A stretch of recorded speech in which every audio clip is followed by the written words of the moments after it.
দেখেন যমুনায় নাবি বিশ্ববিদ্যালয়ে কত সুন্দর কথা বললেন, সবাই মনোযোগ দিয়ে শুনে যাবেন।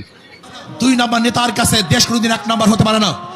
যারা চোরের সাথে সম্পৃক্ত, ডাকাতি করে, লুট করে, ধর্ষণ করে, খুন করে, মানুষের অধিকারকে ধ্বংস করে, তাদের মাধ্যমে মানুষের অধিকার প্রতিষ্ঠিত হতে পারে না। আপনারা দেখেছেন আজকে বাংলাদেশের অবস্থা কি চলছে। আমরা দেখেছি বিগত যেই 2 শাসক দল এদেশে শাসন করেছে, 2 দলের প্রতিনিধি এখানে এসেছেন, তারা প্রত্যেক দলের গুণকীর্তন করেছেন। আমার দল এইটা করেছে, সেইটা করেছে। বিশ্বাস করি অবশ্যই আপনার দল এইটা করেছে, সেইটা করেছে, কিন্তু আপনার দল কি পরিমাণে চুরি করছে সেই বক্তব্য আপনারা দিতে ব্যর্থ হয়েছেন। আপনাদের দল কিভাবে ধর্ষণ করেছে সেই সংখ্যা পেশ করতে ব্যর্থ হয়েছেন।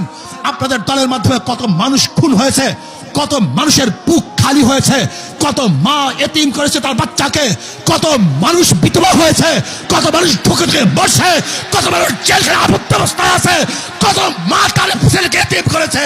আজও সেই সংখ্যা আপনারা দিতে ব্যর্থ হয়েছেন। প্রিয় ছাত্র ভাইয়েরা আমার, প্রিয় যুবক ভাইয়েরা আমার, প্রিয় কর্মী ভাইয়েরা আমার, আজকে দেশের অবস্থা কি চলছে আপনারা শুনেছেন।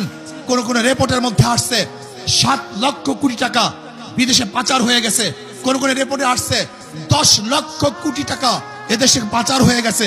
কোন কোন রিপোর্টে আসছে 14 লক্ষ কোটি টাকা এদেশ থেকে পাচার হয়ে গেছে।